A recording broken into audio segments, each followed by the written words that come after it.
सबसे पहले वाद से जिनका क्रम हो वो शुरू करो। मैं करूँ राजा विवर्तवाद?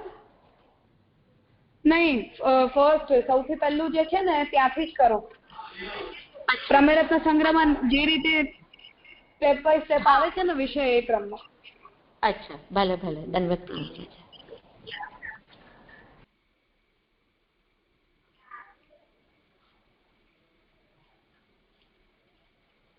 અજાતિવાદ જેનું પણ હોય એ શરૂ કરો। जी राजा।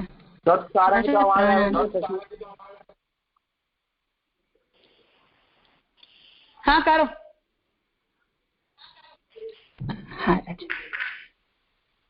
अजातिवाद परिणामवाद के विचारों में जो भी भेद मैं समझी हूँ वो कहने का प्रयत्न करती हूँ। शंकराचार्य जी के गुरु गौड़पाद का कहना है कि कार्य कारण एकमात्र कल्पना है, वस्तुतः ऐसा कुछ नहीं है, क्योंकि ब्रह्म सत्य अजन्मा और अपरिवर्तनशील है, तो ब्रह्म का किसी भी स्वरूप में रूपांतरित होना संभव नहीं है। और जगत ब्रह्म का कार्य या कारण है, तो ब्रह्म के गुण जैसा जगत नहीं है, तो ये कार्य कारण एकमात्र भ्रांति है। और उनका ये भी कहना है कि ब्रह्म आप्तकाम है, तो जगत प्रकट करने की आवश्यकता क्या है। ये अजातिवाद का विचार है। कार्य इसमें ये बताते हैं कि कार्य कारण भिन्न है। तो परिणामवाद में ये कहा जाता है कि कारण और कार्य वस्तु की दो अवस्था है। जैसे कि छोटा बच्चा समय के साथ किशोर, युवा और प्रौढ़ होता है, तो यहाँ मनुष्य की अवस्था में बदलाव आता है, न कि मनुष्य में या व्यक्ति में। और ब्रह्म ही जगत का कारण है और जगत ब्रह्म का कार्य है। एक प्रश्न ये भी था कि ब्रह्म आप्तकाम है, तो जगत प्रकट करने की आवश्यकता क्यों है। तो ये बताया जाता है कि जैसे नवजात शिशु अपने आप हाथ पैर हिलाते हैं, हंसते हैं, कभी कभी आवाज भी करते हैं, तो पूछने पर कहते हैं कि ये आनंद के लिए है, इसके पीछे कोई प्रयोजन या कारण नहीं है। तो ब्रह्म अनंत है, अजन्मा है और अखंड होने के कारण ही आप्तकाम है, अपने आप में ही विस्तृत है, अपने आप में ही क्रीड़ा करते हैं। तो ब्रह्म और जगत भिन्न नहीं है। ब्रह्म जगत का कारण है और जगत ब्रह्म का कार्य है। ये परिणामवाद है। जैसे मैं इतना समझी हूँ।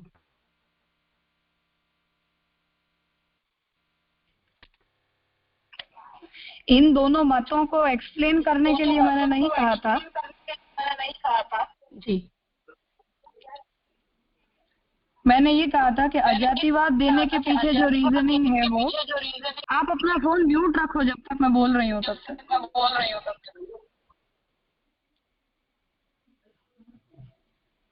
मैंने ये कहा था कि अजातिवाद देने के पीछे गौड़पाद ने जो रीजनिंग प्रस्तुत की है वो, और परिणामवाद को बोलने के लिए हम जो रीजनिंग देते हैं वो बतानी है, उन मतों को एक्सप्लेन नहीं करना है। उसका एक्सप्लेनेशन तो हम पढ़ चुके हैं ऑलरेडी। मैंने जिन्हें दिया था, प्रणव भाई शायद आपका टर्न है, आप अगर प्रेजेंट हो तो करो। हेलो। हाँ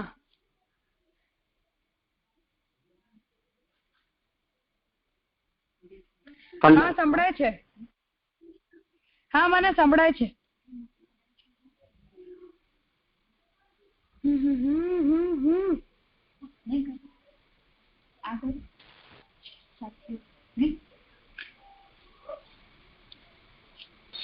એટ 3560 જેનું પણ નંબર હોય તમારો ફોન અનમ્યુટ છે।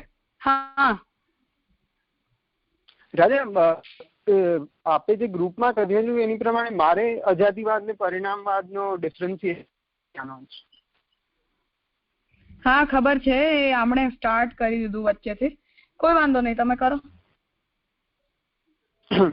પણ તમારી અવાજ થોડી બ્રેક થાય છે।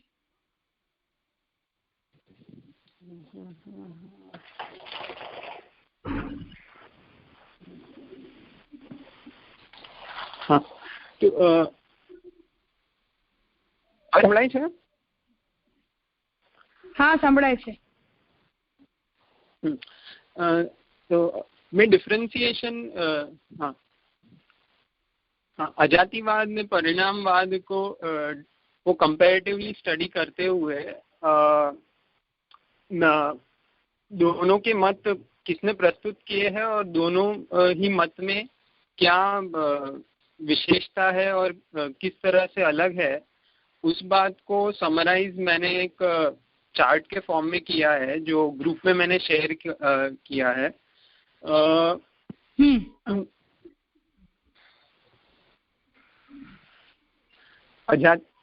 अजातिवाद में गौड़पाद जो श्री शंकराचार्य जी के गुरु के भी गुरु थे, उन्होंने ऐसा बताया है कि कार्य और कारण वो मात्र कल्पना मात्र है मनुष्य की।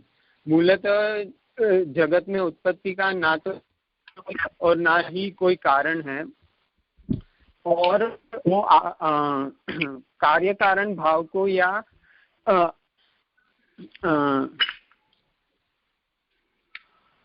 परिणामवाद को स्वीकार नहीं कर रहे हैं। उनके मत को कंपेयर करते हुए ये पता चलता है कि मूलतः अन्य आचार्यों ने उनके मत को बौद्ध मत से ही के बौद्ध मत के शून्यवाद से एकदम क्लोज आता हुआ मत माना है, जिसमें खाली फर्क ये है कि गौड़पाद स्वयं ब्रह्म को मान रहे हैं, जबकि शून्यवाद में बौद्ध भगवान ब्रह्म को भी अस्वीकार कर रहे हैं। अगर तीन जो स्वरूप है ब्रह्म, जीव और जगत, उसका कंपैरिजन हम अजातिवाद और परिणामवाद में देखें तो दोनों ही मत में ब्रह्म को सत्य माना है, पर उनके मत में निर्धर्मक निराकार ब्रह्म का स्वरूप माना है। और जो शंकराचार्य जी अपने मत में कह रहे हैं वही, क्योंकि वो उनके गुरु है तो उनसे ही वो डिराइव्ड है कि ब्रह्म सत्यम जगत मिथ्या। और उसके सामने जीव का जो स्वरूप है वो माया से ग्रसित मान रहे हैं, कि जिस तरह से आपने समझाया था से डिराइव होता हुआ मान रहे हैं। जो ब्रह्म के ऊपर जब आवरण आ रहा है माया का, माया से ग्रसित होने के कारण ब्रह्म को मोह हो रहा है और उससे जगत और जीव की उत्पत्ति हो रही है जो मिथ्या है, सदसद विलक्षण है, क्योंकि उनकी टर्मिनोलॉजी में मतलब जो तीनों काल में भूत भविष्य और वर्तमान काल में हो वो ही सत्य हो सकता है और वो एकमात्र ब्रह्म ही है। उसके बाद उसके कंपैरिजन में यहाँ पर हम जब देख रहे हैं कार्य कारण भाव या उसे परिणामवाद को मूलतः जो देख रहे हैं, जो कपिल देव जी ने सांख्य योग के अंतर्गत गीता जी भागवत जी में प्रस्तुत किया है, वहां पर वो ये बता रहे हैं कि जगत हो ब्रह्म हो या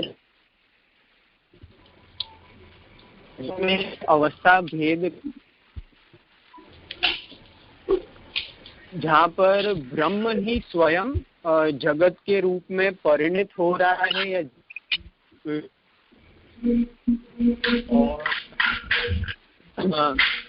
ब्रह्म, जैसे कल के दृष्टांत में वो देखा था, पेंटिंग का दृष्टांत दिया था या मनुष्य के जीवन काल का दृष्टांत दिया था, जिसमें एक ही मनुष्य है जो बचपन से लेकर किशोर अवस्था से लेकर फिर युवा अवस्था, प्रौढ़ अवस्था और फिर देह छोड़ने की अवस्था में भी पहुंचता है। तो उस प्रकार से एक साइकिल या चेन बता रहे कि सर्व रूपतया उसकी उत्पत्ति ब्रह्म में से ही है और उसका बस अवस्था भेद हो रहा है, जो जाकर वो ही एक ही ब्रह्म कभी कार्य भी बन रहा है कभी कारण भी बन रहा है। ब्रह्म अपनी सर्व सामर्थ्य से दोनों ही रूप में खुद प्रकट अप्रकट हो रहा है। ये दोनों मत की कंपैरिजन है। दोनों के पूर्व पक्ष और उत्तर पक्ष को देखते हुए अजातिवाद में उनका पूर्व पक्ष यह है कि ब्रह्म सत्य है, जगत और जीव मिथ्या है। वहाँ को मूल कारण ये है कि ब्रह्म निर्गुण निर्धर्मक निराकार है, और वह जाकर अगर जीव या जगत का स्वरूप देखे तो वो गुण सहित है, सधर्मक है और आकार सहित है, जो मूलतः ब्रह्म का स्वरूप नहीं है। और यह स्वरूप माया से शबलित होने के कारण ब्रह्म को खुद इस प्रकार वह स्वरूप ब्रह्म के ऊपर माया के आवरण के कारण आ रहा है। और उसके सामने ये उनका पूर्व पक्ष है, उसके सामने उत्तर पक्ष या उसके खंडन के तया यहाँ पर यह बात हमने देखी थी कि सर्व सामर्थ्यता, सर्वभवन सामर्थ्य जो ब्रह्म की है, उसके अंतर्गत ऐसी प्रकार की अगर विक्षेपता या ऐसी प्रकार की ब्रह्म के अंदर सामर्थ्य नहीं होगी और माया को आवरण उसे इतना अगर जरूरी है, तो ब्रह्म की सर्वव्यापकता और सामर्थ्यता पे प्रश्न हो रहा है। यह कारण से हमें वह मत स्वीकार्य नहीं है, या यहाँ पर कपिल देव जी को वह मत स्वीकार्य नहीं है। उसी प्रकार से पूर्व पक्ष और उत्तर पक्ष अगर देखें परिणामवाद में, वहाँ पर पूर्व पक्ष में ब्रह्म को सत्य मानते समय ब्रह्म की सर्वभवन सामर्थ्यता जो है, उसी के कारण अगर जगत और जीव उत्पन्न हो सकता है, क्योंकि ब्रह्म सर्व संपन्न है और ब्रह्म के ही गुण है, वो एक तरह से दूसरे में परिणित हो रहे हैं, जो आगे हम अविकृत परिणामवाद और विकृत परिणामवाद में हमने कल दही और दूध के दृष्टांत से देखा, और अविकृत परिणामवाद में भी वह बात आगे देखेंगे। यह पूर्व पक्ष के तया इनको जो पूर्व पक्ष है वही अगर खंडन करना हो इसका, तो उत्तर पक्ष में आएगा कि ब्रह्म स्वयं जब निर्गुण और निर्धर्मक है, तो वह यह रूप लेने की सामर्थ्य हो सकती है, पर वह तब है जब उन्हें माया का आवरण आ रहा हो। तो यह प्रकार से मैंने इतनी बातें समझी है, उसी को मैंने समझ। हाँ, बहुत अच्छा किया। हाँ, नहीं बोलो आप। कपिल देव जी के मत में उन परिणामवाद है, उसको सहयोगी सत्कारणवाद और सत्कार्यवाद है, क्योंकि ब्रह्म की सत्ता को सत्य माना है। और हम उस डेफिनेशन से जो जहाँ पर गौड़पाद या शंकराचार्य जी कह रहे हैं कि तीनों समय में मीन्स पास्ट, फ्यूचर और प्रेजेंट में ब्रह्म की सत्ता है, उसको हम मानते भी है, पर हम वहाँ पर यह मान रहे हैं कि वो अपने रूप को एक से दूसरे में परिणित कर रहा है। ऐसी हमारी मान्यता कि वो जब वो मतलब जो उनका मिथ्या का डेफिनेशन है कि अगर कोई वस्तु है भी और नहीं भी है, कोई समय काल के प्रतिबंध में होते हुए वो वस्तु सत्य है, और हमेशा ये सतत अगर जगत है जो दिख रहा है और हो रहा है, पर वो सर्व यह प्रकार एक तरह से ब्रह्म का डेफिनेशन इस प्रकार की लिमिटेशन ब्रह्म को देना कि अगर वो एक रूप से दूसरे रूप में हो तो यही खत्म हो जाता है और माया को वहां पर सम्मिलित करना पड़ता है। यह मत परिणामवाद तया स्वीकार्य नहीं है। तो ये तो कार्य सत्कारणवाद उसके साथ के युक्तिवाद में गौड़पाद है जो विज्ञान के चार पक्ष बुद्ध बता रहे हैं, उसी को डिराइव करते हुए उन्होंने दो मत अस्पर्शवाद और एक प्रसंग जाति में ये रिसर्च कर रहा था, ये दो वाद उन्होंने साथ में लिए हैं अपने अजातिवाद को प्रूव करने के लिए। उसके ऊपर पूरी समझ में नहीं ले पाया, पर इतनी कंपैरेटिव स्टडी मुझे प्राप्त हुई है राजा। अन्य कुछ हो या कुछ करेक्शन हो तो प्लीज बताइए। नहीं, बस करेक्शंस तो कुछ भी नहीं है, बात ठीक है। एक्चुअली प्रॉब्लम उसमें ये है ना कि गौड़पाद की लिखा हुआ मांडुक्य कारिका करके एक टेक्स्ट मिलता है, उसके अलावा प्रत्यक्ष रूप से उनका लिखा हुआ कुछ मिलता नहीं है। उनके ही अजातिवाद में जो कुछ भी इनकम्प्लीट था उसका कंप्लीशन शंकराचार्य जी ने किया है, इसलिए वो दोनों बहुत क्लोज है मत। एक्चुअली गौड़पाद ने खुद जो जितना माया के रोल को शंकराचार्य जी ने इलोबरेट किया है, उतना इलोबरेशन गौड़पाद के शब्दों में हमें नहीं मिलता है मांडुक्य कारिका अगर हम देखें तो। अजातिवाद में बस वो एक ही स्टैंड को लेकर चलते हैं कि ब्रह्म का परिणाम नहीं हो सकता है, मतलब हमारे पॉइंट से टोटली अपोजिट स्टैंड लेकर वो चलते हैं। अब अगर ब्रह्म का परिणाम नहीं हो सकता है तो किसका हो सकता है? माया का हो सकता है।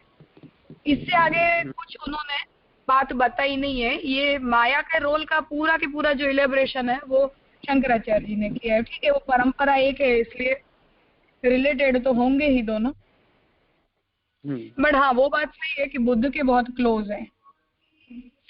सिर्फ ब्रह्म को उन्हें स्वीकारना पड़ रहा है, ये उनकी मजबूरी है। अगर ब्रह्म को नेगेट कर देते तो जो बुद्ध कहते हैं वही बात शंकराचार्य जी कहते हैं, कुछ भी नया नहीं है। ठीक है, तो हम तो महाप्रभु जी की तरफ से परिणामवाद का स्टैंड ये है कि ब्रह्म परिणत अगर अपनी इच्छा से होना चाहते भी हैं तो उन्हें परिणाम वाला न होना ये कहकर उनकी सामर्थ्य को लिमिटेड बनाने वाले हम कोई नहीं बनते हैं, ये कहकर महाप्रभु जी ने परिणामवाद को माना है। परिणामवाद का कंपल्जन महाप्रभु जी को सांख्य वाला नहीं है, क्योंकि वो लोग तो अव्यक्त प्रकृति का स्टैंड लेकर और ये बातें करते हैं। पर परिणामवाद को मानने के पीछे महाप्रभु जी का स्टैंड सिर्फ ये है कि ब्रह्म परिणत नहीं हो सकता है, ऐसा कह के और उनके सामर्थ्य के ऊपर बाउंड्रीज बनाना ये हमारा काम नहीं।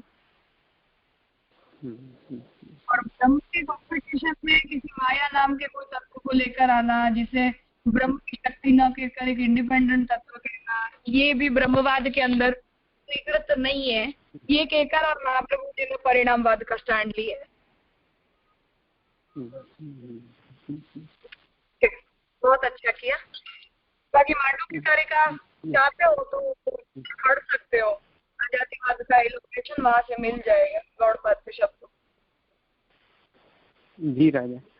तो राजा इसमें एक खाली ये प्रश्न था, मैंने भी थोड़ा सर्च की कि ये अजाति जब कह रहे हैं उससे मुझे ये पता चला कि जन्म होना या जायन होना उसके कॉन्ट्राडिक्शन में, क्योंकि कार्य या कारण कुछ उत्पन्न नहीं हो सकता, जीव का जन्म नहीं हो सकता, उसी से ये नाम की टर्मिनोलॉजी उन्होंने अजाति दी है या कोई अन्य कारण है?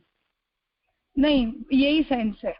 जाति मतलब जन्म, न जाति मतलब जिसका जन्म नहीं हो सकता है वो अजाति नहीं हो सकता। ठीक है। और राजा ये जो आपने अभी बात कही कि महाप्रभु जी ने स्टैंड इसलिए एक्सेप्ट किया है क्योंकि महाप्रभु जी यह मान रहे हैं कि इस प्रकार से नहीं हो सकता, वो ब्रह्म की असामर्थ्य है। तो परिणामवाद में जब शेश्वर और निरीश्वर सांख्य में निरीश्वर सांख्य को भी वो परिणाम मान रहे होंगे, तो उसमें प्रकृति और पुरुष के भेद को या प्रकृति और पुरुष में कार्य कारण को किस तरह से देखेंगे? प्रकृति और पुरुष ये दोनों जड़ और चेतन तत्व हैं, और वो दोनों जड़ और चेतन है, इसलिए उनमें से जड़ और चेतन ऐसे दो पदार्थों की उत्पत्ति होती है। वो द्वैत उन्होंने इसलिए मान लिया है ताकि वो विरुद्ध धर्माश्रयता वाला लफड़ा ना पड़े। एक ही तत्व जिसमें से दो कॉन्ट्राडिक्टरी लक्षण वाली दो वस्तुएं पैदा होती हैं, ऐसा एक तत्व मानने से प्रॉब्लम ये हो रहा है कि जब हम ब्रह्म को ही कहते हैं कि इन्हीं में से जड़ भी पैदा हुआ, इन्हीं में से भी चेतन पैदा हुआ, तो ऐसा लगता है कि न जड़ तो कभी चेतन बन नहीं सकता है और चेतन कभी जड़ हो नहीं सकता है। तो टोटली ऑपोजिट कैरेक्टरिस्टिक्स का कारण एक मानना वो विरुद्ध धर्माश्रयता या महाप्रभु जी की तरह ब्रह्म को सर्व सामर्थ्यवान कहने के अलावा पॉसिबल नहीं है। अब हमने तो विरुद्ध धर्माश्रय कह दिया, इसलिए ब्रह्म के अंदर ये सारे विरुद्ध धर्म जो हैं वो समा जाते हैं महाप्रभु जी के हिसाब से। शंकराचार्य जी की भी जो मेन प्रॉब्लम है वो यही है, विरुद्ध धर्माश्रयता को नहीं मानने की, कि भाई ऐसी सगुण जगत, अविद्या वाला जगत, वो निर्गुण ब्रह्म में से कैसे पैदा हो सकता है। हम ये कहते हैं कि क्यों नहीं हो सकता है, अगर ब्रह्म विरुद्ध धर्मों का आश्रय है और ब्रह्म के अलावा किसी और कारण को ब्रह्मवाद के अंदर माना ना जा सकता हो, तो ब्रह्म में से ही जड़ भी पैदा होते हैं, ब्रह्म में से भी चेतन भी पैदा होते हैं, ये कहकर। और महाप्रभु जी ने विरुद्ध धर्माश्रयता जो है ना, वो महाप्रभु जी के मत का बहुत इंपॉर्टेंट पार्ट है, जिसकी वजह से ज्यादातर लोगों को जो प्रॉब्लम फेस करनी पड़ती है वो सारी की सारी प्रॉब्लम्स महाप्रभु जी के मत में सॉल्व हो गई।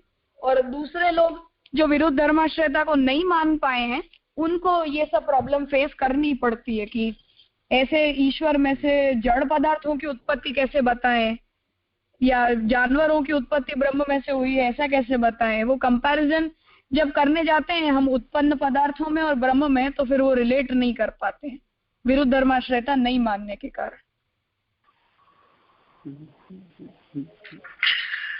सांख्य का तो जो निरीश्वर सांख्य है, उनका स्टैंड तो कुछ अलग ही प्रकार का है, उसकी डिटेल हम अभी नहीं ले सकते हैं, पर कभी ऐसा प्रसंग आएगा तो पढ़ लेंगे। बाकी मैंने जो पीडीएफ भेजी है उसके अंदर है, वहां से पढ़ना चाहो तो पढ़ सकते।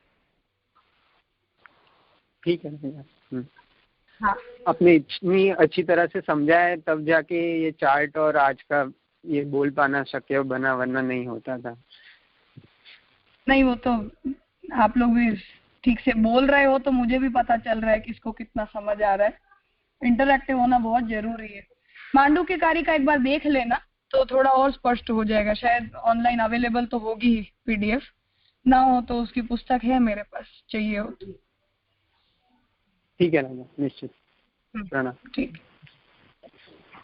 राजा, अभी काम करते हैं। हाँ जूही। जी राजा, धन्यवाद। राजा, आपने जो पीडीएफ भेजी थी निरेश्वर सांख्य और शेश्वर सांख्य की, हेलो, उसमें से तो मतलब मुझे भी अभी जो आपने बताया वही समझ में आया था कि सिर्फ दो तत्व है, प्रकृति और पुरुष। तो प्रकृति में से जड़ है और पुरुष में से जीव है। तो निरेश्वर जो सांख्य है वो यही मानते हैं कि जो पुरुष और प्रकृति है वही इस जगत का कारण बने हैं। और शेश्वर सांख्य जो है वो मतलब ईश्वर को ही कारण मतलब मानते हैं। मतलब ये प्रकृति और पुरुष के साथ वो मतलब इन एडिशन में ऐसा मानते हैं कि भाई मतलब ब्रह्म से ही ये सब बना है। मतलब कारण ही वो ब्रह्म को मानते हैं, क्योंकि ब्रह्म ही ये सब बने हैं जगत के रूप में। तो हाँ, शेश्वर सांख्य तो हम ही मानते हैं ना। भागवत जी में कपिल मुनि जो कपिल गीता का सब्जेक्ट है वो पूरा शेश्वर सांख्य है, जो हमारा मत है। महाप्रभु जी ने भी एज इट इज उसे एक्सेप्ट किया है। हाँ राजा, वो अपना मत है कि उसमें से मतलब वो अगर हम फॉलो करेंगे तो मोक्ष की प्राप्ति होगी। मतलब ये निरेश्वर सांख्य का बस राजा फिर इतना ही समझ में आया कि मतलब ये लोग प्रकृति और मतलब पुरुष को मतलब जड़ जीव से ही जगत बना है, वो लोग इसी को ही कारण मानते हैं, ऐसा। हाँ हाँ, वो तो है। उन लोगों के लिए तो केवल प्रकृति पुरुष कारण है।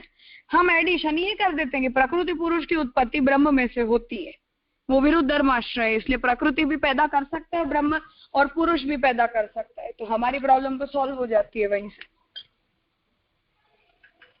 आगे जाकर मूल रूप विवेक के अंदर ये सब विषय आएंगे हमारे मत के हिसाब से, तो तब थोड़ा क्लियर और हो जाएगा।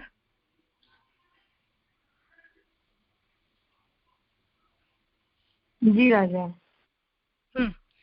अब विवर्तवाद ले लो, क्लोज आ गए हम उसके। तो गोपीबन।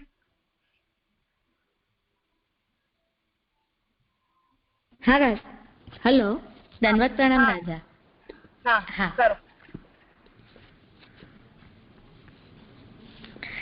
अच्छा, विवर्तवाद में शंकराचार्य जी ने तीन मुख्य जो पहले टर्मिनोलॉजी आपने बताई थी, ब्रह्म सत्यम जगत मिथ्या, तो वो लोग ब्रह्म को सत्य मान रहे हैं और जगत को मिथ्या कह रहे हैं। जगत को मिथ्या या लिए कह रहे हैं क्योंकि शंकराचार्य जी ने ब्रह्म की 2 डेफिनेशंस बताई है। वो निर्गुण ब्रह्म की तो जैसे सत्यम ज्ञानम अनंतम ब्रह्म और आनंदो व्यजानीति कह रहे हैं, और जो यतो वा इमानि भूतानि जायन्ते वाली जो डेफिनेशन है वो शंकराचार्य जी सगुण ब्रह्म के लिए कह रहे हैं।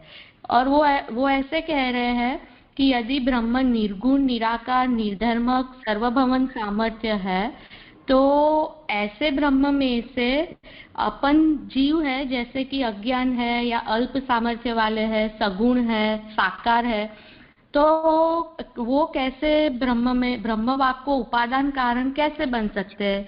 क्योंकि वहां में आपने वो मिट्टी का उदाहरण दिया था कि यदि काली मिट्टी होएगी तो काली मिट्टी में से जो घड़ा बन रहा है वो भी काला ही होएगा। तो कार्य में से जब कारण की उत्पत्ति हो गए है तो वो कार्य और कारण के कैरेक्टरिस्टिक्स मैच होने चाहिए, और यहाँ पे वो मैच नहीं हो रहे हैं, या लिए शंकराचार्य जी को वो मान्य नहीं है, वो जगत का उपादान कारण ब्रह्म को नहीं स्वीकार रहे हैं।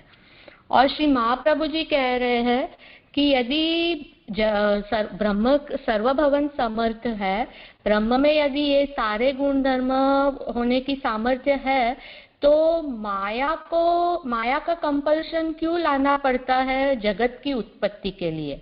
क्योंकि शंकराचार्य जी क्या कह रहे हैं कि यदि जगत ऐसा निर्धर्मक निर्गुण नहीं है, या लिए वो माया को जगत का उपादान कारण मान रहे हैं, क्योंकि माया तो ऐसी अविद्या वाली है, तो या लिए माया में सु माइक जगत की उत्पत्ति ऐसे वो मान रहे हैं। हेलो, हाँ, तो ये एक स्टैंड। और श्री महाप्रभु जी आके सामने परिणामवाद में जो अभी पूर्वमानी चार्ट में काफी क्लियर भयो है जो प्रणव भाई ने भेजो है, तो वाके सामने श्री महाप्रभु जी जगत का उपादान कारण ब्रह्म को ही मान रहे हैं। और अभी जो आपने बताया ये मानी परिणामवाद के अंतर्गत श्री महाप्रभु जी को अविकृत परिणामवाद वालों स्टैंड स्वीकार्य है। जैसे कि परिणाम में दूध में से दही बनना वो तो एक विकृत परिणाम है जो कल हमने देखियो तो, पर जैसे कि सोने में से सोने का गहना, तो जब सोने में से गहने बनते हैं तो गहने को यदि वापिस हम सोने के रूप में रूपांतरण करना चाहे तो वो पूर्व रूप अपन को वैसे को वैसे मिल सकते हैं। ऐसे ही प्रलय के समय जगत को ब्रह्म में लीन होना, ब्रह्म अपने में समाहित कर सकते हैं, तो कारण में कार्य वापिस लीन हो सकता है, या लिए जगत ब्रह्म का अविकृत परिणाम है, ऐसे श्री महाप्रभु जी समझा। और विवर्तवाद में मानी वो शंकराचार्य जी ऐसे कह रहे हैं, जैसे वो एग्जाम्पल दियो हतो कि जब निर्गुण ब्रह्म को इच्छा हुई कि एको हम बहुत से हम प्रजा है, मैं एक में से अनेक हो जाऊं, तो वहाँ के सामने माया को मिरर आ गयो, और वो मिरर में उनको ब्रह्म को खुद को भ्रांति हो रही है कि वो जगत रूप देख रहे हैं। वो जो भ्रांति वाले ब्रह्म है वो सगुण ब्रह्म है, जाति डेफिनेशन जो यतो वा इमानि भूतानि जायन्ते से आपने दी।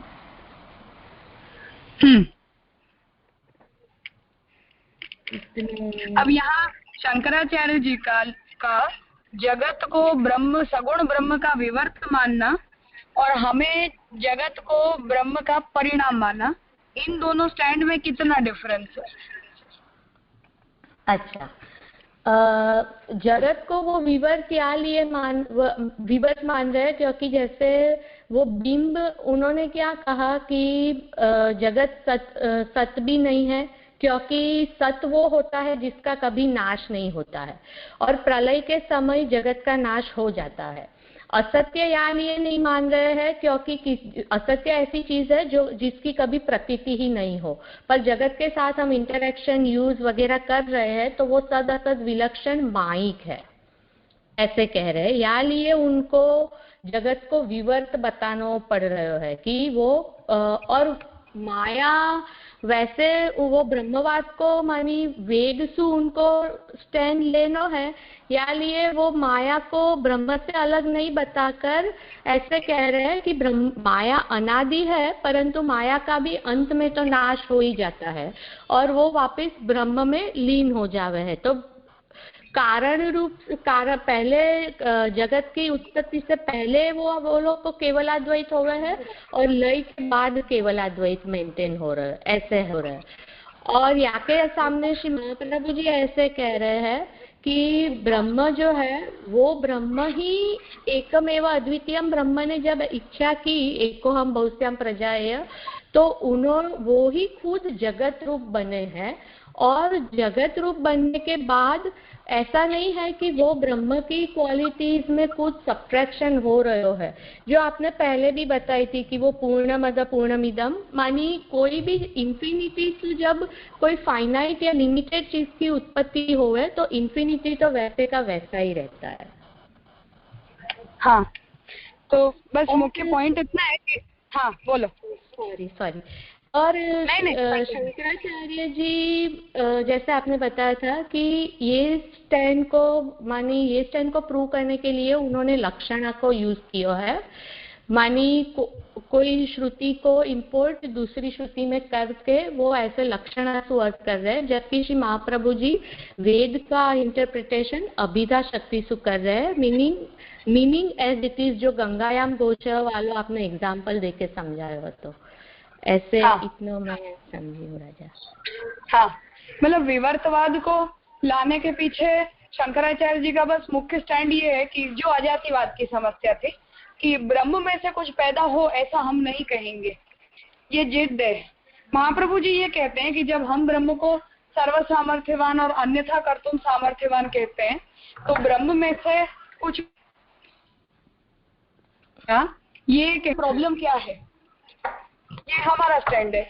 इसलिए ब्रह्म परिणत हो सकता है या नहीं हो सकता है, ये क्वेश्चन के पीछे महाप्रभु जी ब्रह्म का सामर्थ्य और विरुद्ध धर्माश्रयता की रीजनिंग देते हैं कि कर्तुम अकर्तुम अन्यथा कर्तुम तीनों सामर्थ्य ब्रह्म में है, साथ में साथ ब्रह्म विरुद्ध धर्माश्रय है। तो जब ऐसे लक्षणों वाले ब्रह्म हो तो उनमें से परिणत जगत हो जाता हो, अविकृत परिणत हो जाता हो, तो उसमें कोई आश्चर्य वाली बात नहीं है। इसलिए माया को बीच में लाकर और विवर्त कहना ये महाप्रभु जी को कंपलसरी नहीं लगता, और ना ही ब्रह्म के स्वरूप में किसी प्रकार की हानि महाप्रभु जी को फील होती है जगत को परिणाम कह देने से, जो शंकराचार्य जी को लग रहा है। हाँ हाँ राजा, मतलब शंकराचार्य जी को ये लगता है कि हमने अगर ब्रह्म को परिणाम कह दिया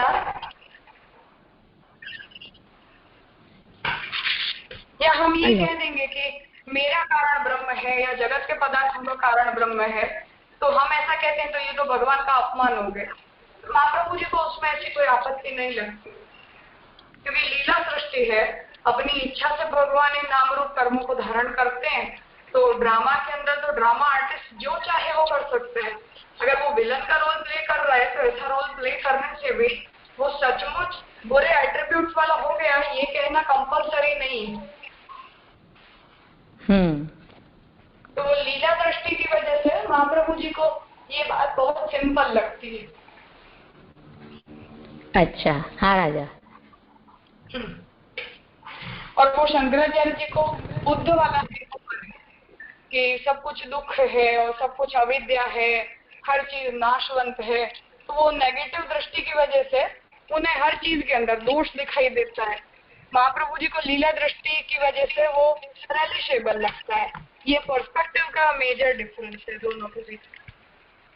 हाँ, जो आपने कल वो हाँ यशोदा जी की और वो जब निरोध लीला की, अवतार लीला की बात करी थी।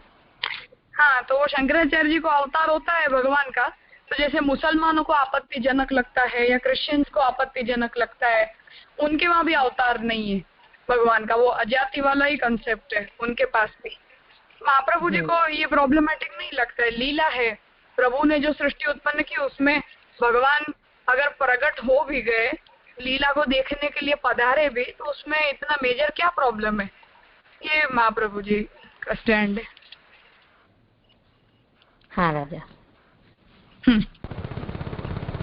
राजा ये लीला के संदर्भ में मेरी समझ ऐसी है कि शंकराचार्य जो उपनिषद को जो वचन है लोकवत्तु लीला कैवल्यम, उनको भी वो मानते हैं, तो फिर वो कैसे जस्टिफाई करते हैं?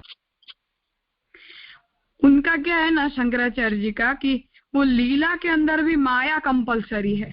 अब ऐसा तो नहीं है कि उन्होंने जो बात शंकराचार्य जी ने जगत की उत्पत्ति के विषय में या माया के विषय में बताई उसमें वो ब्रह्म को सप्रेस्ड बोले, मुंह से वो ऐसा नहीं बोलते हैं कि मैं ब्रह्म को सप्रेस्ड मानता हूं, पर वो माया के कंपल्जन से महाप्रभु जी ये डिराइव कर ले रहे हैं कि शंकराचार्य जी उस सप्रेशन को जब कंपलसरी मान रहे हैं तो उसका मतलब ये है कि ब्रह्म के सामर्थ्य के ऊपर वो रिलाय ना करके माया के इंटरफियरेंस के ऊपर ज्यादा रिलाय करते हैं। बाकी उस सूत्र के ऊपर शंकराचार्य जी का भाष्य देखें तो ज्यादा स्पष्ट हो जाएगा। हाँ राजा, ठीक है, करो संघातवाद जिनका हो वो। हाँ राजा, संघातवाद मेरा है। प्रणाम राजा। तो शॉर्ट में संघातवाद और परिणामवाद को कंपेयर करें तो हमें संघातवाद में ये समझ में आता है कि संघातवाद में ऐसा बताया कि जगत अनेक क्षणिक पदार्थों का संघात है, वो कोई वास्तविकता नहीं है पर दृष्टा की आंतरिक धारणा ही है। और विसाविस परिणामवाद देखे तो हम बोलते हैं कि वो क्षणिक नहीं पर नित्य पदार्थ का संघात नहीं पर ट्रांसफॉर्मेशन है।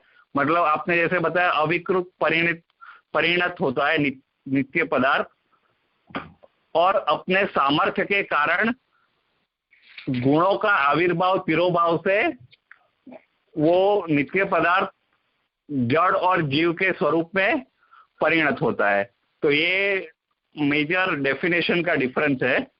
और उसमें और भी समझना है तो आगे ऐसा समझ सकता है कि संघातवाद जो कार्य है, मतलब जो जगत है, उसको सत्य नहीं मानते।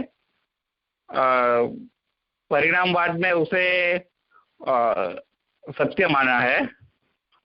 और संघातवाद में जो कारण है उसमें ऐसा कहा गया है कि वो स्वतंत्र और स्वलक्षण है। और आगे उसमें ऐसा कहा गया है कि आप उसे कंटिन्यूसली डिवाइड करते जाओ, इन्फिनिटी से कोई भी वस्तु को डिवाइड करते जाओ तो जीरो है, मतलब शून्य है, तो कारण को शून्य माना गया है। जबकि परिणामवाद में कार्य को अनादि अनंत माना गया है। तो ऐसे हम कारण और कारण के रिलेशनशिप में संघातवाद और परिणामवाद में डिफरेंस देख सकते हैं। और ये समझना बहुत ही सिंपल है क्योंकि ये कंप्लीटली ऑपोजिट स्टैंड है। इतना बोलना था राजा। हाँ, मतलब किसी वस्तु को संघात वाला होने से असत्य कह देना ये एक अलग बात है, और संघात मानते हुए भी उस वस्तु को सत्य मानना ये दो अलग अलग बातें हैं। अब हर संघात मिथ्या है ऐसा आउटराइट स्टैंड नहीं कहना चाहिए था। बुद्ध ने जैसे कहा संघात तो हम भी देख रहे हैं, संघात झूठ है ये हमारा मतलब नहीं है, हमारा शरीर है ये संघात नहीं है ऐसा हम नहीं कह सकते हैं। बिल्कुल संघात है, इंद्रियों का, देह का, प्राण, अंतःकरण आदि सबका ये संघात ही है। लेकिन संघात होने से वो वस्तु नाशवंत हो सकती है, मिथ्या नहीं हो सकती है। उसके सत्यत्व को डिनाय करने की जरूरत नहीं है संघात मात्र होने से। वो न्याय मत राजा वो पूरा करता है ना प्रॉब्लम। न्याय मत बोलता है कि संघात है एग्रीड, पर वो सत्य है। जो बोल रहा है कि अवयवी और अवयव का रिलेशनशिप है वो दोनों का सेम है ऐसा आपने बताया था, पर वो सत्य नहीं मानते और न्याय मत वाले सत्य मानते हैं। पर उसमें आरंभवाद में ठीक है राजा, उसमें नहीं जाता हूँ, सॉरी। हाँ कोई बात नहीं, पर मतलब सिर्फ बुद्ध के सामने हमारी आर्ग्यूमेंट इतनी है कि प्रत्येक वस्तु संघात है, इसमें कोई डाउट नहीं है। क्योंकि भगवान ने तो जैसे प्रकृति में से पृथ्वी, जल, तेज, वायु और आकाश ये 5 चीजें पैदा की। अब जो जितना भी जड़ पदार्थ है वो सब कुछ इन 5 का संघात ही है। लेकिन वो संघात होने से सब कुछ मिथ्या हो गया या शून्य हो गया ऐसे स्टैंड लेने की जरूरत नहीं है। नाशवंत जरूर है लेकिन मिथ्या नहीं है। मिथ्या नहीं है नाशवंत। जी राजा। ठीक है, हम अगर आविर्भाव तिरोभाव का स्टैंड ना लेकर नैयायिकों की तरह नाशवंत मान लें तो नाशवंत ही मान लो सही, पर शून्य के जितना स्टैंडर्ड लेने की जरूरत नहीं थी, ऐसा। जी राजा।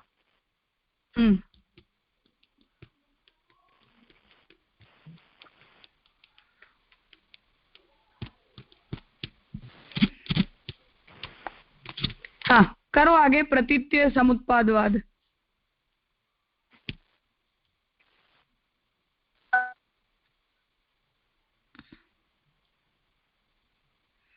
नेहल बेन वडोदरा से। प्रणाम। हाँ करो। हाँ राजा, दंडवत प्रणाम। हाँ करो। हेलो।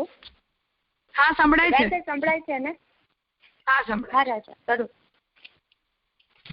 तो પ્રતીત્ય સમુત્પાદવાદ છે એ બુદ્ધ ભગવાન દ્વારા સ્થાપિત કર્યો ગયો છે। બુદ્ધ ભગવાન છે એ ક્યારેય શબ્દ પ્રમાણમાં નતા માનતા, એટલે એમણે ખુદ દ્વારા લખેલી કોઈ વસ્તુ કે ગ્રંથ જેવો મહાપ્રભુજીના મળી આવે છે એવી રીતના એમનું ખુદનું કોઈ લખાણ નથી, પણ બુદ્ધ ભગવાનના મતના જે ફોલોઅર્સ હતા એમણે જે એમનું સમજ્યું અને એમણે લખેલું છે એવું મળે છે, મતલબ એમના મતનું લખાણ। તો એટલે એમનું ખુદનું કોઈ લખાણ નથી, એટલે બે ત્રણ ટાઈપના નજીક એમની જ વિચારધારાને સમજતા એમના જે ફોલોઅર્સ હોય એમણે અલગ અલગ નામથી એ બુદ્ધ ભગવાનના વાદને જ પ્રસ્તુત કર્યો છે। એક તો આ પ્રતીત સમુત્પાદવાદ અને એક સંઘાતવાદ, એક ક્ષણિકવાદ, એવી રીતે। એટલે એ લોકોની બેઝિક થિયરી એવી છે, એમનું ફોર્મ જે એમના વાદનું જે પ્રસ્તુત કર્યું છે એવું છે કે બધી વસ્તુ છે એ ક્ષણિક છે અને નાશવંત છે, એમ કોઈ વસ્તુ ટકતી જ નથી। અને મેઇન આ વસ્તુ કે પ્રતીત્ય સમુત્પાદવાદની અંદર એમણે એવું કીધું કે કોઈ એક વસ્તુ છે એ કોઈ એક કારણ છે, એનાથી કોઈ એક કાર્ય ચોક્કસ બને એવું થઈ જ નથી શકતું, એમ કે બહુ બધી વસ્તુ જ્યારે ભેગી થાય એટલે એને એ લોકો પ્રતીત્ય કહે છે, એનાથી જ એક વસ્તુ બને, એને એ સમુત્પાદ કહે છે। તો મતલબ કોઈ એક કારણથી કોઈ એક કાર્ય થાય એવું એ માનતા જ નથી, એ લોકોની એ મેઇન પ્રોબ્લેમ છે। જ્યારે પરિણામવાદની અંદર પણ ઘણી બધી વસ્તુ સાથે હોય અને બને છે, પણ એ વસ્તુ કે એનો નાશ નથી થઈ જતો અને ક્ષણિક નથી હોતી, એ વસ્તુ મેઇન છે પરિણામવાદની અંદર। જે કે દેવહૂતિજી અને કદમ ઋષિના પુત્ર શ્રી કપિલ મુનિ મહારાજે જે સાંખ્યનો જે મત પ્રગટ કર્યો એમણે પરિણામવાદ, એમાં એમણે એવું કીધું કે જે કારણ અને કાર્યનો જે સંબંધ છે એમણે સ્વીકારીને વાત કરી કે જે કારણ છે મતલબ એનો જે કોઝ છે એ જ ખુદ કાર્ય બની જતું હોય છે, એટલે જેવું એનામાં જે વસ્તુ હોય છે એવું જ એ કાર્ય જે પ્રગટ થયું એની અંદર પણ એવા જ ગુણધર્મો અને એવી જ વસ્તુ આવે। મતલબ બ્રહ્મમાંથી બન્યું હોય તો એ બ્રહ્મ જેવા હોય એવું જ જગત બને, એવું મતલબ એના બે વસ્તુ છે જે હમણાં જ જે આપણે ચર્ચા કરી એ પ્રમાણે નિરેશ્વર સાંખ્ય અને શાશ્વત સાંખ્ય એ પ્રમાણે। તો મતલબ એની અંદર એ વસ્તુ નાશવંત નથી હોતી પરિણામવાદની અંદર, અને જે કરતા છે એ ખુદ જ જે કોઝ છે એ ખુદ જ એની અંદર ટ્રાન્સફર થાયને મતલબ એ વસ્તુ એનું પરિણામ જે રિઝલ્ટ બનતું હોય, જે કાર્ય બનતું હોય એની અંદર એ કરતા હોવું જોઈએ। જ્યારે કે ઓલાની અંદર એ લોકો બુદ્ધ ભગવાનની અંદર એવું છે કે એમણે કરતા તરીકે કોઈ તત્વ કે કોઈ ઘટકને માન્ય રાખ્યું જ નથી, એમણે શૂન્યને કર્યું છે કે જે કઈ બધી વસ્તુ ભેગી થઈ અને કાર્ય બન્યું અમુક વસ્તુઓ ભેગી થઈને, તો એ બધી જ્યારે તમે અલગ અલગ પાડો જુઓ કે આ જે વસ્તુ છે તો એ એકચ્યુઅલમાં એ વસ્તુ સ્ટેન્ડ કરતી જ નથી હોતી, એક્ઝિસ્ટ કરતી જ નથી હોતી એમ જે આપણને દેખાતી હોય એમ। તો એની અંદર એ ઘણા બધા એવા ઉદાહરણ પણ આપતા હોય છે કે બહુ બધા વૃક્ષો ભેગા થઈને જેમ એક બગીચો કે વન દેખાતું હોય પણ એ નામની વસ્તુ જ્યારે અસ્તિત્વમાં જ નથી તો એક વૃક્ષને પકડીને એવું કહો કે આ છે, તો એવું કે ના ના આ તો એક વૃક્ષ છે અથવા આ તો 5 વૃક્ષ છે, અચ્છા તો એને ડિવાઈડ કરી દો, મતલબ એને છૂટું પાડી દો, તો પછી બચ્યા એ જંગલ છે અથવા એ બગીચો છે તો ના પાડવામાં આવે, મતલબ એ બધું છોડતા જાઓ, અંતે શું થાય કે આખું જંગલ સાફ થઈ જાય, બધા જ વૃક્ષોનો જે સમૂહ હોય એ બધું સાફ થઈ જાય, પણ એકચ્યુઅલી જે તમે બતાવો છો એ વસ્તુ તો હોતી જ નથી એવું, અને એ બધા એવું સમજે છે. જ્યારે પરિણામવાદમાં એવું હોય છે કે જે કારણ છે એની પૂર્વાવસ્થા ગણી લે છે કારણ, અને ખુદ જ્યારે બની જાય છે, કાર્ય પ્રગટ થાય છે, તો એની ઉત્તરાવસ્થા, એના પછીનું નેક્સ્ટ સ્ટેપ છે એ ખુદ જ બની જાય છે, એ કરતા જ ખુદ બની જાય છે એવું. મતલબ જગત છે તો બ્રહ્મમાંથી બન્યું, ઈશ્વરમાંથી બન્યું તો ઈશ્વર ખુદ જ બને છે એવું. મતલબ એ તરત જ નાશ થઈ જાય ક્ષણમાં. એ વસ્તુ મતલબ જગતના ઓલામાં એ સ્વીકારી શકાય એવી નથી લાગતી એમ. એ વસ્તુ છે. બીજા ઉદાહરણથી એવું સમજાવે કે સાયકલ છે તો એવું સમજો તો મતલબ એ અમુક સ્પેર પાર્ટ ભેગા કરીને બનાવેલી વસ્તુ છે, એને તમે સાયકલ સમજો છો. એકચ્યુઅલમાં સાયકલ અથવા રથ કોઈ પણ વસ્તુ હોય તો એ હોતી નથી. 2, 4, 5, 6 સ્પેર પાર્ટ ભેગા કરીને એના નામથી બનાવેલી વસ્તુની ખાલી પ્રતીતિ જ છે. મતલબ એકચ્યુઅલમાં એ વસ્તુ હોતી જ નથી એવું એ લોકો સમજતા હોય છે બુદ્ધ ભગવાન. અને શૂન્ય તત્વને સમજે છે. જ્યારે કે આપણે જગતની અંદર જોઈએ તો એ વસ્તુ એવી રીતે શક્ય નથી એવું. મતલબ જે દેખાઈ રહ્યું છે, ફીલ થઈ રહ્યું છે, એ પછી ઘડીકમાં મટી નથી જતું. મતલબ ક્ષણમાં એનો નાશ નથી થઈ જતો. એ રહે છે પણ એ ટ્રાન્સફર થઈ ગયું છે. એ જ વસ્તુ ખાલી બદલાઈ ચૂકી છે. એની અવસ્થા, એની જે પોઝિશન હતી એ બદલાઈ ગઈ. કે હમણાં અમુક ઓલામાં જે હતી એની અવસ્થા પ્રૌઢ થઈ ગઈ. બાળકના કેસમાં હમણાં જે બધી ચર્ચા થઈ એની અંદર આ બધું આવી જ ગયું એવું મને લાગે છે એવું. તો મતલબ મહાપ્રભુજી એ જે કપિલ મુનિ છે એના કરતા એક સ્ટેપ આગળ જઈને વાત કરે છે એવું કે એની અંદર વિકાર થઈ જાય એવું પરિણામ નથી આવતું. કે બ્રહ્મની અંદર કોઈ વિકાર નથી થઈ જતો જગત રૂપે જ્યારે બ્રહ્મ ખુદ કરતા બને છે. તો એવું એ જે પંચમહાભૂતો મતલબ સાંખ્યમાં જે 2 વસ્તુ આપે જે હમણાં સમજાવી છે ને રાજા, એ પ્રમાણે કે પુરુષ અને પ્રકૃતિમાંથી બને છે. તો આપણે ત્યાં એ વસ્તુ માનવામાં જ આવી છે કે જે જગત પ્રપંચ છે તો એ પાછું પંચમહાભૂતોમાં પાછું વિલીન થઈ જાય છે એવું. મતલબ બ્રહ્મમાં કોઈ વિકાર નથી આવતો. એનું જે મૂળ સ્વરૂપ છે એની અંદર એ ડિસ્ટ્રોય થઈને પાછું મળી જાય છે એમ. એવું પરિણામ નથી આવતું બનીને કે એ પાછું એની અંદર સમાઈ ના શકે અથવા એમાં પાછું જઈ ના શકે એવું નથી હોતું એવું. મતલબ ક્રીડા માટે જે કંઈ થયું છે તો એ ક્રીડા પૂરી થતા પાછું એની અંદર એ મળી પણ જાય છે એવું મહાપ્રભુજી કહી રહ્યા છે. એ માટે એ રીતે કે અલગ અલગ ખેલ જે કરવો છે આપણે જે સ્ટાર્ટિંગની અંદર જગતની ઉત્પત્તિનું કારણ જોયું તો એ માટે આ વસ્તુ છે એવી. મતલબ નાશવંત તો બિલકુલ નથી. જે આગળ જોયું હતું કે અસતવાદ, તો જે બુદ્ધ ભગવાન જે વાત બતાવી રહ્યા છે, જે પ્રેઝન્ટ કરે છે એકદમ અસતવાદ છે. જ્યારે આપણે એ સતવાદનું મતલબ પરિણામ કરીએ છીએ અને એ પરિણામની અંદર પણ અવિકૃત કે જેની અંદર કોઈ વિકાર નથી થયેલો, મૂળ રૂપમાં પાછું જઈ શકે, ટ્રાન્સફર થઈ શકે એવો જે વાદ છે એ મહાપ્રભુજીને સ્વીકાર્ય છે. જે એવું મને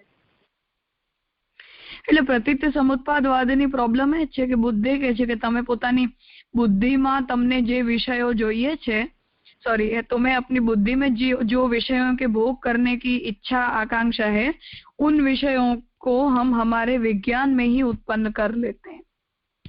महाप्रभु जी ये कहते हैं कि जिन विषयों को हमने कभी देखा ही ना हो, क्योंकि फॉर द इंस्टेंस सबसे पहले तो कभी हमने उस विषय को देखा हो तब हमें उसे भोग करने की इच्छा होती है. विषय को देखे बिना तो कोई भोग करने की इच्छा हो नहीं जाती है. इसलिए महाप्रभु जी ने ये कहा कि वो पदार्थ हमारे मन में नहीं पैदा होते, मन में जो पैदा होता है उसे संसार कहते हैं, और ब्रह्म उन पदार्थों को अपनी क्रीड़ा के लिए उत्पन्न करते हैं, उन पदार्थों को जगत कहते हैं. ठीक है, करो आगे. स्वभाववाद. राजा. हाँ राजा, हम अगर प्रतीत्य समुद्रवाद और संघातवाद दोनों बुद्ध के मत हैं, अगर हम इन दोनों का मेन डिफरेंस समझेंगे तो कैसे समझेंगे कि जैसे संघातवाद में तो वो जगत को मिथ्या मान रहे हैं, पर दोनों में बात तो यही समझा रहे हैं कि बहुत सारी चीज़ों को अगर हम इकट्ठा कर रहे हैं तो वो चीज़ उत्पन्न हो रही है. तो राजा इसमें मेन डिफरेंस क्या समझेंगे दोनों बुद्ध के मत को? डिफरेंस कुछ नहीं है, एक्सटेंशन है. क्योंकि हर एक वस्तु हम हमारी प्रतीति में उत्पन्न करते हैं, इसलिए सब कुछ शून्य है. और क्योंकि सब कुछ शून्य है इसलिए उसकी उत्पत्ति सिर्फ हमारी प्रतीति में होती है, वास्तविकता में नहीं होती है। बस एक्सटेंशन है, मत कोई अलग अलग मत नहीं है। जी राजा। और राजा यहाँ पे तो मतलब कार्य और कारण को मतलब कनेक्ट कर ही नहीं रहे ना बुद्ध के मत में तो। नहीं, क्योंकि बुद्ध तो ये कहते हैं कि जैसे तुम, जैसे मिट्टी है, मिट्टी को अगर तुम कारण कहते हो तो मिट्टी भी एक संघात है, और घड़े को अगर उसका कार्य कहते हो तो घड़ा भी एक संघात है। हाँ राजा, ये समझ में आया, मतलब कोई डिफरेंस नहीं है उसका।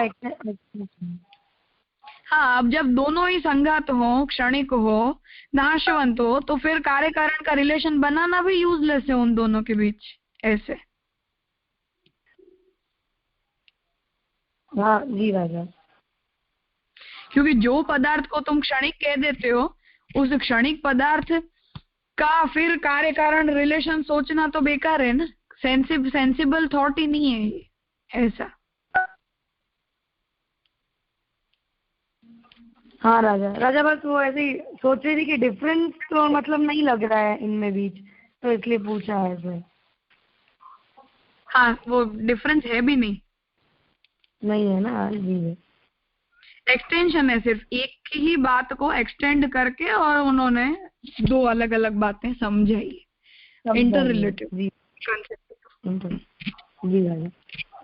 ठीक है, करो। आरंभवाद किसका है? सॉरी, स्वभाववाद पहले। दर्शना भाभी।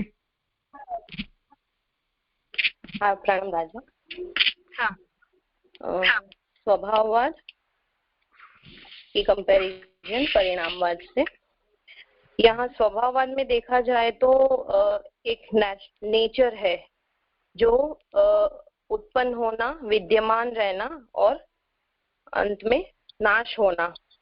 और यहाँ परिणामवाद के तौर पे हम देखने जाए तो यहाँ पूर्वावस्था और उत्तरावस्था कार्य कारण की होती है, जिससे कोई नया ही मतलब नया कुछ नूतन आरंभ नहीं होता है कि किसी चीज का, सिर्फ ट्रांसफॉर्मेशन होता है। यहाँ कॉज का प्रोडक्ट फॉर्म में ट्रांसफॉर्म होता है। और यहाँ स्वभाववाद में जैसे देखा जाए तो वो नदी की माफक सतत प्रवाहमान है, जैसे इसमें फिर कार्य कारण की कोई आवश्यकता बताई ही नहीं गई है। और यहाँ जैसे हम देखने जाएं परिणामवाद में तो कार्य और कारण की सिर्फ जैसे हमें देखा कि अवस्था बदल रही है, मतलब जैसे समझो हम कि बीज जो बोया है, तो समझो मैंगो का बीज हमने जो बोया है तो अव्यक्त बीज अव्यक्त में से व्यक्त परिणमित होता है। मीन्स कि यहाँ हम देखने जाए तो यहाँ से परिणामवाद में सेश्वर सांख्य की भी बात की जा रही है। तो जैसे फिर आगे वो कहते हैं कि जगत पण कार्य सर्व कारण रूप अव्यक्त प्रकृति में से जो कपिल मुनि का जो मत दिखाई दे रहा है यहाँ पे निरीश्वर में, तो हम यहाँ सेश्वर में अगर देखने जाएं तो ऐसे देखेंगे कि प्रकृति और पुरुष का संयोग तो है, मगर ऐसा क्या है फैक्टर जिससे, मतलब वेदांत के कोऑर्डिनेशन से देखने जाए तो ब्रह्म ऐसे फैक्टर हैं कि उनके सपोर्ट से मतलब ये प्रकृति और पुरुष को संयुक्त करनारा जो फैक्टर है वो ब्राह्मिक कोई ऐसा तत्व है। तो राजा मेरी समझ ऐसी है यहाँ पे कि हम जैसे वो तत्व की एनिमरेशन कर रहे हैं, जैसे सच्चिदानंद ब्रह्म से हम जड़ जीव और ईश्वर को ये कर रहे हैं, तो जड़ में से सदंश, जीव में से चिदंश और ईश्वर में से आनंद अंश ऐसे।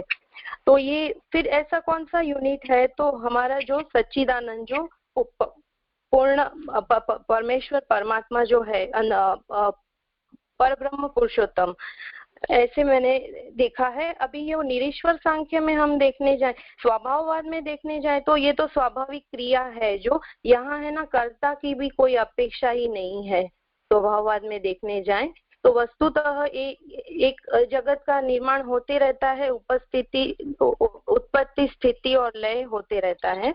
और यहाँ सेश्वर सांख्य में हम फिर तत्व को इनोम्यूरेट करते करते फिर लास्ट में महाप्रभु जी ने जैसे तत्व के संख्या में सेश्वर सांख्य के अंतर्गत जो हमने बताए, जो 28 तत्व जो प्रधान और प्रकृति के अंतर्गत होते हैं, तो 28 = 1 दिखा रहे हैं।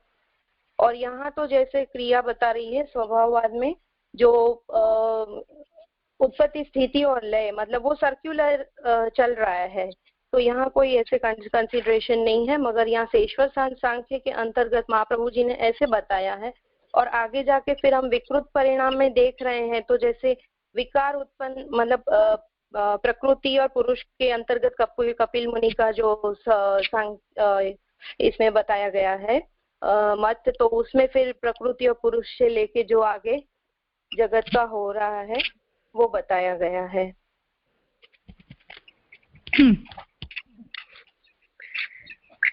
इसमें वो एक श्लोक था, मुझे कुछ समझ, जड़ जीवेश्वर व्यवहारो त्रिता मत करके जो मैंने ये जड़ जीव और ईश्वर का समझाया, तो ये ऐसे समझ सकते हैं ना इसमें? हाँ, समझ सकते हैं। महाप्रभु जी ने सांख्य के बारे में निष्कर्ष ही दिया कि 28 तत्वानां स्वरूपम यत्र वै हरि, मतलब ये जो 28 तत्वों की गणना सांख्य वालों ने की है, उन स्वरूपों में हरि खुद बने हैं। ऐसा जो मानते हैं वो सांख्य प्रमाण है, उससे मोक्ष होता है, दूसरे सांख्य से मोक्ष नहीं होता है, ऐसा महाप्रभु जी ने कंक्लूजन दिया है। वैसे वो मूल रूप विवेक जो इसका 3rd चैप्टर है, वहां हम इन तत्वों के बारे में पढ़ेंगे, तब ये विषय क्लियर हो जाएगा। ठीक है, तो आज का यहाँ रखते हैं, हमारा समय ज्यादा हो गया। मुझे था कि आज इस विषय को हम कंक्लूड कर लें, लेकिन नहीं हो पाया। कल इतना है कि यहाँ हालोल शिविर में आने वाले पार्टिसिपेंट्स जो हैं वो ट्रैवल कर रहे होंगे, ट्रेन में होंगे, तो वो लोग शायद कल पार्टिसिपेट नहीं कर पाएंगे। पर जो बोलने का है, जिन्हें 2-3 लोगों को, उन लोगों को अगर कल अनुकूलता हो तो हम उतना विषय कंक्लूड कर लें।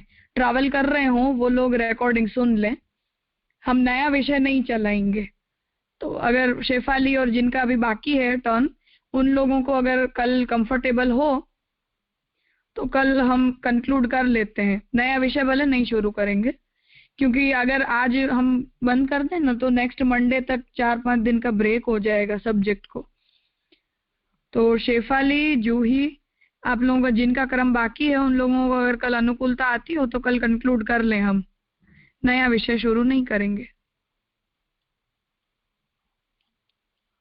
आरंभवाद, निरीश्वर और सेश्वर सांख्य, ये 2 सब्जेक्ट बाकी है। ठीक है, तो शेफाली और जूही का ही टर्न है।